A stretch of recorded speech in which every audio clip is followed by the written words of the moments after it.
नमस्कार दोस्तों, मैं अंकुर उपाध्याय स्वागत करता हूं आप सभी का एक बार फिर से अपनी नई वीडियो में। दोस्तों, चांदी जो कि ऊपर से करीब 40% करेक्ट हो गया है, ईटीएफ की बात कर रहा हूं मैं, और यहां से अगर दोबारा हाइस को क्लेम किया ना तो करीब 70% गेन होगा। दोस्तों, मैं पहले चांदी का आपको भाव बताना चाहूंगा बिना देरी के।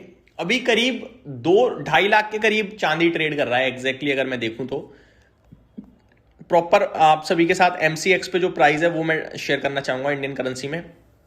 एग्जैक्टली 2.5 लाख ही है, 2,49,499। ठीक है, तो हम 2.5 लाख राउंड फिगर में लेके चलते हैं।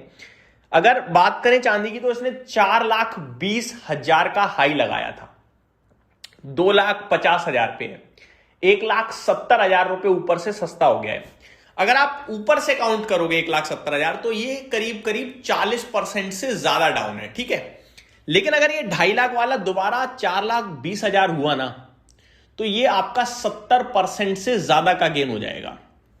अब सवाल ये उठता है कि क्या दोबारा हाई लगेंगे? जिन्होंने वो रैली मिस करी थी, क्या इस बार इस गिरावट में, इस डिप में पार्टिसिपेट करना चाहिए या सावधानी रखें, वो ज्यादा बेटर है? दोस्तों, मैं बताना चाहूंगा चांदी लोगों ने ज्यादातर खरीदा ईटीएफ के माध्यम से, और ईटीएफ का हाल बहुत बेहाल है। कोई भी ईटीएफ उठा के देख लो आप, ऊपर से करीब करीब मतलब 40-45% डाउन है, और यहां से वो लेवल क्लेम करने के लिए इसे दोबारा 70% के करीब चलना पड़ेगा। जैसे कि अगर मैं आपके साथ डिस्कस करूं, जिरोडा का सिल्वर केस 38 रुपए का इसका हाई है, 23 रुपए पर आकर खड़ा, 24 रुपए मान लीजिए, 23.80 पे आकर खड़ा हो गया है, ऊपर से 15 रुपए नीचे है। ठीक है, दोबारा 38 रुपए से हाई लगाने के लिए 70% चलना पड़ेगा। तो कहना मैं ये चाहता हूं कि करेक्शन बहुत मोटी हो गई है दोस्तों। अगर हम ध्यान से देखें, ध्यान से सोचें तो लग ऐसा रहा है कि अभी भी 2.5 लाख है, लेकिन करेक्शन देखोगे तो बहुत बड़ी हो चुकी है। दोबारा हाई क्लेम करने पे बहुत मोटी मतलब रकम बन सकती है, बहुत मोटा पैसा बन सकता है। लेकिन सवाल यही है कि ये करेक्शन रुकेगी या फिर और बढ़ेगी।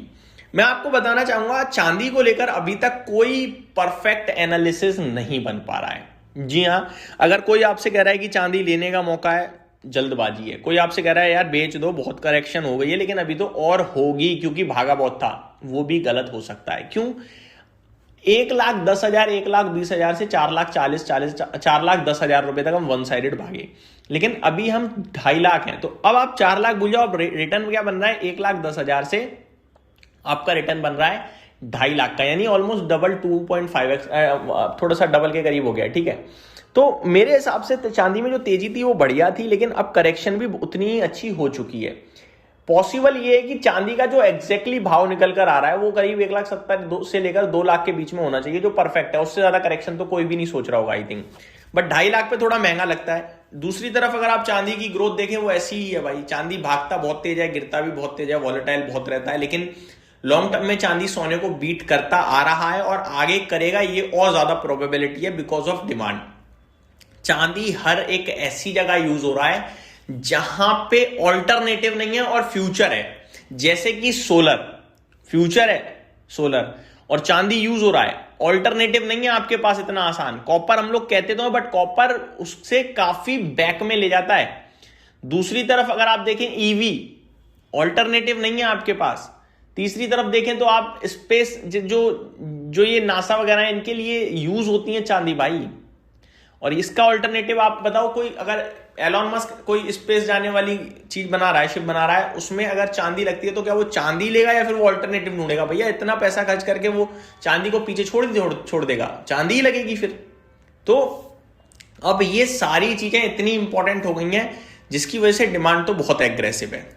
बस प्रॉब्लम ये है कि ये जो ईटीएफ बाइंग है और सेलिंग है, ये मूड माहौल बिगाड़ता है। जैसे तेजी में क्या ईटीएफ बायर बहुत सारे आ जाते हैं, फोमो बनता है, और सेलिंग में ईटीएफ सेलर बहुत सारे आ जाते हैं, डिमांड सप्लाई उतनी है। ये एक ऐसे समझिए जैसे 100 किलो टोटल चांदी में, टोटल पूरी दुनिया ने मिलाकर 100 रुपए का निवेश किया है।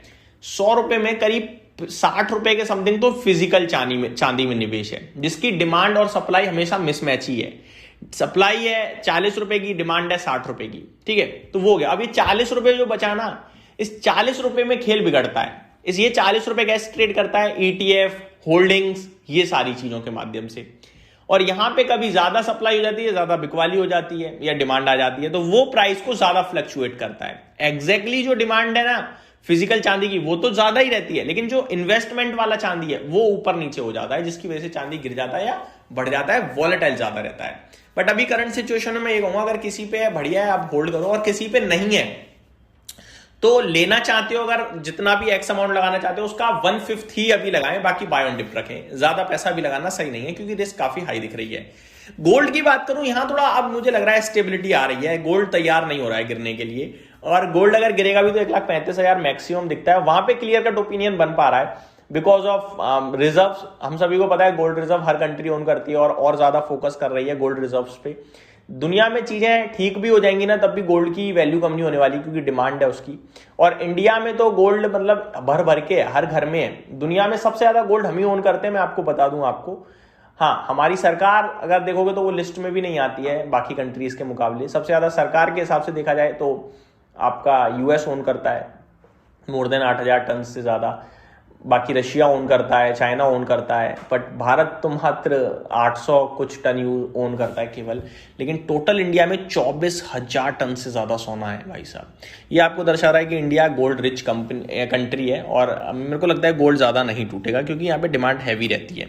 ये मेरी तरफ से अपडेट थी, उम्मीद करता हूँ डिटेल्स पसंद आई होंगी। Thank you so much for watching this video, have a great day guys.